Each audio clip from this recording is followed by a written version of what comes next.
கர்த்தருடைய பரிசுத்த நாமம் மகிமைப்படுவதாக. நாள் 14. தேவன் நம்மேல் நீடிய பொறுமை உள்ளவராய் இருக்கிறார். 2 பேதுரு 3 அதிகாரம் 9 தாமதிக்கிறார் என்று சிலர் எண்ணுகிறபடி கர்த்தர் தமது வாக்குத்தத்தை குறித்து தாமதமாயிராமல் ஒருவரும் கெட்டுப்போகாமல் எல்லாரும் மனந்திரும்ப வேண்டும் என்று விரும்பி நம்மேல் நீடிய பொறுமை உள்ளவராய் இருக்கிறார். தேவன் நீடிய பொறுமை உள்ளவராய் இருக்கிறார், தேவன் நீடிய பொறுமை உள்ளவராய் இருக்கிறார் என்று விசுவாசத்தோடு பலமுறை சொல்லுவோம். தேவனுடைய பொறுமையை மதித்து பாவத்தில் தொடர்ந்து வாழாமல் ஒவ்வொரு நாளும் அவரிடத்தில் நம்மை ஒப்புக் கொடுப்போம். தேவனுடைய கிருபை நம்மை மாற்றும் வல்லமையுடையது. ஜெபம்.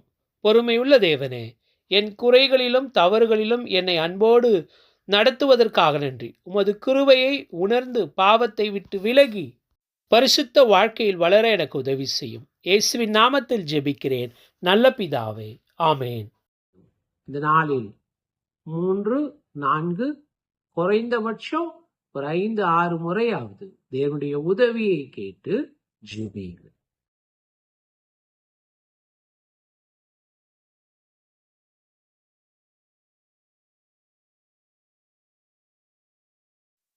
உலக ஆசை, உலகத்திற்குரிய எல்லா விதமான ஆசைகளை குறித்த வேத வசனங்களை இந்த நாளில் தியானித்து பார்ப்போம்.